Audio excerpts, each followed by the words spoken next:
नमस्कार, जोहार झारखंड में आपका स्वागत। मैं राहुल ओझा आपके साथ। झारखंड विधानसभा के मानसून सत्र को लेकर विधानसभा में सर्वदलीय बैठक हुई। बैठक में सीएम हेमंत सोरेन, संसदीय कार्यमंत्री आलमगीर आलम, विधायक सरयू राय, आजसू विधायक लंबोदर महतो शामिल हुए। बैठक से बीजेपी ने दूरी बनाई। बीजेपी की सहयोगी पार्टी आजसू बैठक में शामिल हुई, लेकिन बीजेपी ने बैठक का बहिष्कार किया। बीजेपी के विधायक सीपी सिंह ने कहा था कि उन्हें बैठक को लेकर कोई जानकारी नहीं है। बता दें कि इससे पहले विधानसभा अध्यक्ष रविंद्रनाथ महतो ने अधिकारियों के साथ उच्च स्तरीय बैठक की। इस बैठक में संसदीय कार्यमंत्री Alamgir Alam, chief secretary, home secretary, DGP सहित सभी विभागों के अधिकारी मौजूद रहे। पहला दिन होता है और फिर जो है शोक सभाएं होकर ही एडजॉर्न हो जाती है। और रह गया सोमवार से लेकर फ्राइडे तक 4 दिन जो एज यूजुअल होता है, प्रश्नकाल होता है, ध्यानाकर्षण होता है, लास्ट डे गैर सरकारी संकल्प भी होगा और 3 विधायक जो होगा 2, 3, 4 तक जो विधायक अभी पहुंचा ही नहीं, तो इसी तरह हम लोग का जो हाउस खत्म होगा। कार्यक्रम और बंदी विधानसभा ने बनाया है मानसून सत्र के संचालन के लिए। उस पर सभी दलों के जो प्रतिनिधि थे उनका उन्होंने राय लिया, सहमति लिया और मोटा मोटी यही हुआ कि जो कार्यक्रम बना है वह ठीक है। लंबोदर महतो जी ने कहा था कि सुखाड़ की स्थिति, इस पर बहस होनी चाहिए। तो मुख्यमंत्री ने भी कहा कि अभी तो 15 अगस्त तक देख लीजिए। मैंने सुझाव दिया कि मुख्यमंत्री कम से कम एक वक्तव्य तो दे दें इसके बारे में। तो 4 दिन का विधेयक है, 1 दिन अनुपूरक बजट का बहस का है, इतने ही दिन का सत्र है। झारखंड में अब विधेयक के हिंदी से अंग्रेजी अनुवाद पर विराम लगाने की पहल हुई है। ये पहल झारखंड विधानसभा अध्यक्ष रविंद्रनाथ महतो ने किया है। मानसून सत्र को लेकर अधिकारियों और विधायकों के साथ बैठक के बाद अध्यक्ष ने कहा कि अब सदन से पारित विधेयक उसी फॉर्मेट में राजभवन को भेजा जाएगा। सदन में हमेशा हिंदी में विधेयक पेश किया जाता है, इसलिए अब सदन से पारित हिंदी में लिखित विधेयक को विधानसभा ठीक उसी प्रारूप में राजभवन को भेजेगी। अगर विधेयक को हिंदी से अंग्रेजी में अनुवाद की जरूरत होगी तो इसके लिए राजभवन खुद सक्षम है। बता दें कि राजभवन ने कई विधेयक को हिंदी से अंग्रेजी अनुवाद में त्रुटि की बात कहते हुए लौटा दिया है। तो हम लोगों ने इस बार निर्णय लिया कि इस बार जो विधेयक मूल रूप से सदन के अंदर जो विधेयक पेश होते हैं वो हिंदी का विधेयक पेश होते हैं, और जब हिंदी का विधेयक पेश होगा तो हम लोग उस हिंदी का विधेयक ही राजभवन में भेजने का काम करेंगे। राजभवन या कुछ न्याय प्रक्रिया में इस विधेयक के अंग्रेजी रूपांतरण की आवश्यकता पड़ती है, तो हम समझते हैं कि ये करने में राजभवन भी सक्षम है। संथाल परगना में बांग्लादेशी घुसपैठ पर राज्यपाल सीपी राधाकृष्णन के बयान के बाद सियासत तेज हो गई है। अलग अलग राजनीतिक दलों की प्रतिक्रियाएं सामने आ रही हैं। कांग्रेस और जेएमएम इसको लेकर जहां केंद्र सरकार पर हमलावर है, तो वहीं बीजेपी हेमंत सरकार पर निशाना साध रही है। देखिए, राज्यपाल जी ने जो बातें कही है, निश्चित रूप से वो बातें उनको गृह मंत्री अमित शाह जी से कहनी चाहिए। जिनके वो मातहत काम करते हैं उनको पहले जानकारी देनी चाहिए, मीडिया को बाद में जानकारी देनी चाहिए और ये बताना चाहिए कि माननीय गृह मंत्री महोदय, आप बिल्कुल बॉर्डर सिक्योरिटी के मामले में नाकाम रहे हैं और आप राज्य को सुरक्षा देने में निश्चित रूप से आप काबिल साबित नहीं हो रहे हैं। देखिए, राज्यपाल महोदय ने जो जिन विषयों का जिक्र किया, जो मुद्दे उठाए, वो राज्य सरकार से संबंधित मुद्दे हैं ही नहीं। वो कटघरे में किसको खड़ा करना चाहते हैं? वो जो यहाँ पर बयानबाजी कर रहे हैं, एक तो उनकी पद की गरिमा के खिलाफ है। राजनीतिक पार्टी की तरह बिहेवियर उनका नहीं होना चाहिए। वो भाजपा के लिए एजेंडे सेट न करें तो बेहतर है। गरिमा को बरकरार रखना उनका कर्तव्य बनता है। देखिए, राज्यपाल ने जो बांग्लादेशी घुसपैठिए थे उस मुद्दे को उठाया और सरकार को इस पर कार्रवाई करनी चाहिए थी, कड़ी कार्रवाई करनी चाहिए थी। तो उसके जगह ये झारखंड मुक्ति मोर्चा राजनीति करने लगी। झारखंड मुक्ति मोर्चा के नेता कह रहे हैं कि कोई बांग्लादेशी घुसपैठिया झारखंड में नहीं है। ये साफ झूठ बोल रहे हैं। इनकी सरकार में ही स्पेशल ब्रांच, जो इनका खुफिया विभाग है, उसने 2 जून 2023 को, यानी 1.5 महीने पहले, ज्ञापांक संख्या 238 के जरिए सभी एसपी और डीसी को चिट्ठी लिखकर ये कहा था कि जो बांग्लादेशी घुसपैठिए हैं वो संथाल परगना क्षेत्र को प्रभावित कर रहे हैं, मदरसा में ये शरण ले रहे हैं और इनको वोटर आई कार्ड और सरकारी दस्तावेज उपलब्ध कराया जा रहा है।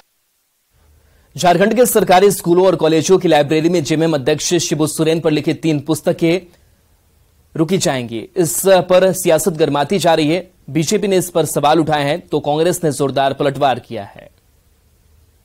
मंत्री जी से जानना चाहते हैं कि क्या जो झारखंड के वीर सपूत है, तिलका मांझी जी की बात करें, सिद्धू कान्हू की बात करें, नीलांबर पीताम्बर की बात करें, शहीद ठाकुर विश्वनाथ शाहदेव की बात करें और इसके अतिरिक्त पांडे गणपत राय की बात करें, जिन्होंने अपने बलिदान दिया, अपनी सर्वोच्च आहुति दी इस देश की रक्षा के लिए, भगवान बिरसा मुंडा की बात कर रहे हैं, तो क्या इन महापुरुषों पर जो पुस्तकें हैं क्या वो लाइब्रेरीज में पर्याप्त मात्रा में उपलब्ध हैं? इस तरह की बातें करके पता नहीं क्या बताना चाहते हैं। और जिन लोगों का झारखंड में कोई योगदान नहीं रहा है उनकी किताब कैसे चलेगी? जिनका योगदान रहा है उनकी किताब चलेगी। अब हंसी आती है कि बाबूलाल मरांडी पर किताब थोड़ी चलेगी, जिसको 14 साल इन लोगों ने खुद दिन रात सुबह शाम उनको बेइज्जत करने का काम किया। तो अब समझ से परे है कि वो चाहते क्या हैं, लेकिन हम लोग समझते हैं कि आदरणीय गुरु जी की जो के बारे में जो लिखा है अनुज सिन्हा जी ने, उसको पढ़ाया जाना चाहिए। संसद में विपक्ष की तरफ से लाए गए अविश्वास प्रस्ताव पर रांची से बीजेपी सांसद संजय सेठ ने निशाना साधा। संजय सेठ ने कहा कि हताशा और निराशा में विपक्ष ऐसा कदम उठा रहा है। 2024 में इनके खिलाफ देश की जनता अविश्वास प्रस्ताव लाएगी।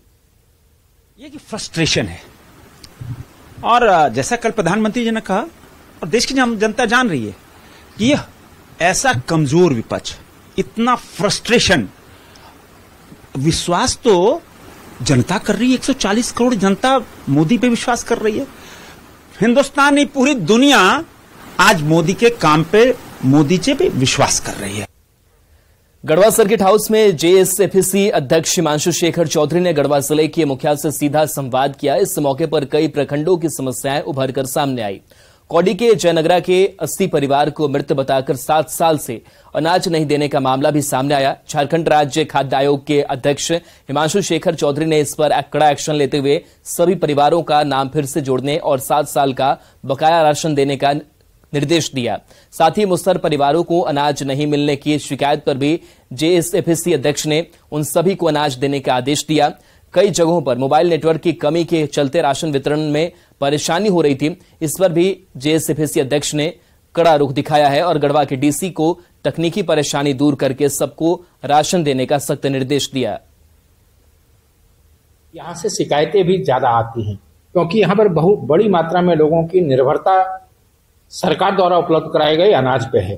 तो वो अनाज नहीं मिलता है या कम मिलता है तो लोग बड़ी मात्रा में शिकायत करते हैं और उस शिकायत का निदान भी हो रहा है। जब तक लोग अपना अधिकार मांगेंगे नहीं तब तक उनको मिलेगा नहीं, क्योंकि जो बिचौलिए हैं, जो भ्रष्ट लोग हैं, उनकी कोशिश होती है कि लोगों का अधिकार छीना जाए या उनके अधिकार का अतिक्रमण किया जाए। तो जब लोग अपना अधिकार मांगना शुरू करेंगे तो आयोग भी सक्रिय होगा और उनको अधिकार दिलाएगा। कि 80 लोगों को, जीवित लोगों को मृत घोषित कर दिया गया था, जो मीडिया में भी आया था। जी। और ये 2016 का मामला था। आयोग ने आज निर्देश दिया है कि आप, जिला प्रशासन ने कहा कि उनका नाम को फिर से जोड़ दिया गया है, राशन कार्ड बना दिया गया है, लेकिन आज हमने आदेश ये दिया है कि 2016 से लेके अब तक जो प्रशासनिक लापरवाही के कारण यदि उनको मृत घोषित किया गया है तो अब ये प्रशासन की जिम्मेवारी है कि पिछले 7 साल का अनाज जो उपलब्ध नहीं कराया गया, जिससे वो वंचित रहे, वो भी उनको मुआवजा के साथ उपलब्ध कराया जाए। और इस बीच राज्य से बड़ी खबर है, जहां 7 आईपीएस की ट्रांसफर पोस्टिंग की गई है। प्रियदर्शी आलोक बोकारो के एसपी बने हैं, तो 7 आईपीएस की ट्रांसफर पोस्टिंग की खबर रांची से सामने आ रही है। प्रियदर्शी आलोक बोकारो के एसपी बने हैं, वहीं बोकारो के एसपी चंदन झा का तबादला किया गया। रेशमा रमेशन पलामू की एसपी बनी है। रांची के ग्रामीण एसपी का तबादला किया गया है। जानकारी यह मिल रही कि नौशाद आलम साहिबगंज के एसपी अब बने हैं। अजीत पीटर डुंगडुंग देवघर के एसपी बने हैं। तो 17 आईपीएस ऑफिसर जिनकी ट्रांसफर 7 आईपीएस की ट्रांसफर पोस्टिंग जो है वो की गई है। दीपक शर्मा की बात की जाए तो गिरिडीह के ये एसपी बने हैं। साथ ही डॉक्टर विमल कुमार सरायकेला के एसपी बने हैं। पीतांबर सिंह दुमका के एसपी बने हैं। हजारीबाग के वाम दलों की ओर से प्रेस वार्ता का आयोजन किया गया, जिसमें झारखंड के विभिन्न जिलों में विस्थापितों को हो रही परेशानी के बारे में चर्चा की गई और बताया गया कि आने वाले दिनों में हजारीबाग में वाम दलों के द्वारा संयुक्त रूप से किसान संघर्ष मोर्चा समिति के बैनर तले एक कार्यक्रम का आयोजन किया जाएगा, जिसमें विभिन्न किसान संगठन के लोग उपस्थित होंगे और विस्थापित को कैसे राहत दिलाई जाए इस पर चर्चा की जाएगी। वाम दलों का आरोप है कि झारखंड में लाखों लोग विस्थापित और प्रभावित हैं। ऐसे में वाम दल इस ओर सरकार का ध्यान आकृष्ट करने का कार्य करेंगे। झारखंड के दलित, आदिवासी, गरीब किसान तंग और तबाह। आज लाखों लोग, लगभग 45 लाख लोग विस्थापित हो चुके हैं। अगर प्रभावित को भी जोड़ दिया जाए तो 1 करोड़ लगभग होगा। झारखंड की आबादी मात्र 3 करोड़ 40 लाख है। बोकारो हवाई अड्डे के पास स्थित राजीव गांधी के चित्र लगे स्थल को फिर से एक बार निशाना बनाते हुए क्षतिग्रस्त किया गया। 19 जुलाई को इसे क्षतिग्रस्त किया गया था, जिसको कल मरम्मत करने के बाद आज सुबह फिर से क्षतिग्रस्त कर दिया गया। ऐसे में कांग्रेसी कार्यकर्ताओं में पुलिस को लेकर नाराजगी देखी जा रही है। कांग्रेस नेताओं ने बीएस सिटी थाने में इसकी लिखित शिकायत दी है। पुलिस पर कांग्रेस के नेताओं ने मामले को गंभीरता से नहीं लेने का आरोप लगाया है।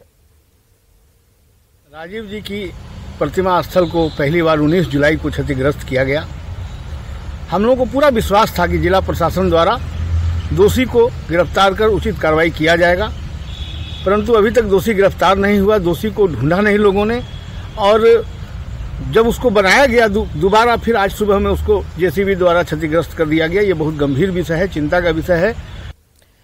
रांची नगर निगम क्षेत्र के मोराबादी मैदान के पास अतिक्रमित दुकानों पर कल निगम का बुलडोजर चला था, जिसके बाद आज विरोध में सभी दुकानदारों ने अपनी दुकानें बंद रखी। दुकानदारों ने निगम पर धीरे धीरे पूरे बाजार को खत्म करने का आरोप लगाया। एक दुकानदार ने न्यूज 18 के कैमरे पर रोते हुए कहा कि अगर निगम के अधिकारियों की ऐसी ही कार्यशैली रही तो किसी दिन वो आत्महत्या करने को मजबूर हो जाएंगे। दुकानदारों से बात की है संवाददाता गौरव झा ने। राजधानी रांची के मोराबादी इलाके में कई दुकानदारों ने विरोध करते हुए अपनी दुकानों को बंद रखा है। दरअसल कल जब निगम का बुलडोजर इस इलाके में चला है तो यहाँ के दुकानदारों का कहना है कि इन्हें अब जीने और रहने दिया जाए। जिस तरीके से निगम की कार्रवाई फुटकरों पर चल रही है, उसके बाद से लगातार ये विरोध प्रदर्शन कर रहे हैं। क्योंकि जो भी कस्टमर जो आता है, पुलिस प्रशासन जो भी नगर निगम का जो भी आदमी लोग है, सब बोलता है भीड़ हटाओ। तो हम लोग दुकान काहे के लिए खोले हैं? भीड़े करने के लिए खोले हैं। मान लेते हम लोग को बिक्री नहीं होगा तो हम लोग खोल के क्या करेंगे दुकान? उससे बढ़िया बंद कर देते दुकान को। क्यों आखिर निगम आप लोग क्यों? देखिए, ऐसा है कि हम लोग को ना जीने दे रहा है ना मरने दे रहा है, और जो भी कस्टमर आता है पुलिस प्रशासन को देखता है वो लोग भाग जाता है। अब कस्टमर ही नहीं आएगा तो दुकान खोल के क्या करेंगे हम लोग यहाँ पे बैठ के? ऐसा कि हमारे ये 1 साल से बंद था तो हमको जगह दिया गया था, मतलब उधर क्या बोले, हमारे परिस्थिति बहुत खराब है। ऑक्सीजन पार्क की तरफ लगा रहे थे तो ऑक्सीजन पार्क की तरफ लगा रहे तो थोड़ा तो मतलब ठीक हुआ कि घर परिवार चलने लगा। उसके बाद फिर उधर से हटा दिया गया। ऐसा गंदा जगह में दे दिया जाएगा जहाँ दुकान नहीं चलेगा।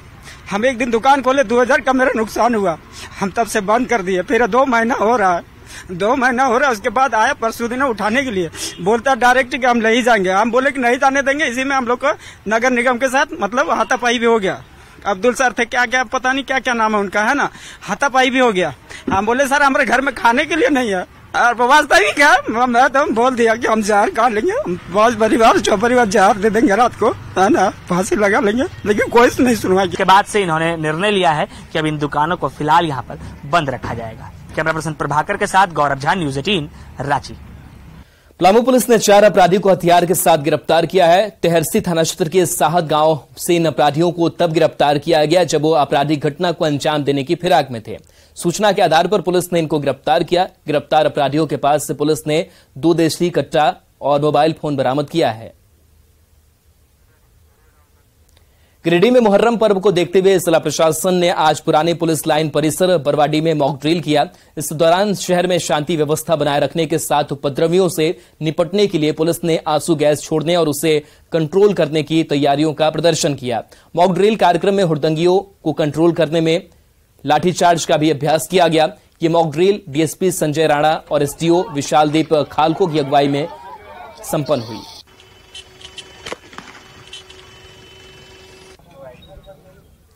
जमशेदपुर के जर्जर परचुड़ी मुख्य सड़क की मरम्मत की मांग को लेकर आज सैकड़ों की संख्या में लोगों ने विरोध प्रदर्शन किया। सेवा के लक्ष्य के बैनर तले जमशेदपुर के साक्षी आम बगान से पैदल मार्च करते हुए लोगों ने विरोध प्रदर्शन किया।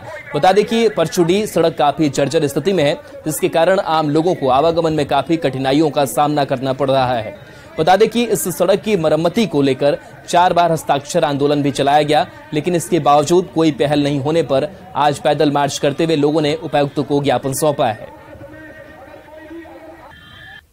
रोड की स्थिति चारों तरफ जर्जर है, जिससे लोग परेशान है। इस बरसात के मौसम में पता नहीं चलता है, 6 बजे के बाद लोग निकल नहीं पाते अपने घर से कि कैसे निकले। स्थिति ऐसी गंभीर है, अंधेरा है, पूरा नाली का पानी रोड में बहते रहता है। आखिर कब तक उस क्षेत्र के लोग कब तक इस तरह की परेशानियों से जूझते रहेंगे? आखिर परचुड़ी क्षेत्र एवं घाघरी क्षेत्र के जर्जर सड़क के खिलाफ एवं जल्द से जल्द सड़क का निर्माण हेतु पद यात्रा आम बागान से डीसी ऑफिस तक कार्यक्रम का आयोजन किया गया है, जिससे आप लोग देख रहे हैं सड़क की स्थिति बहुत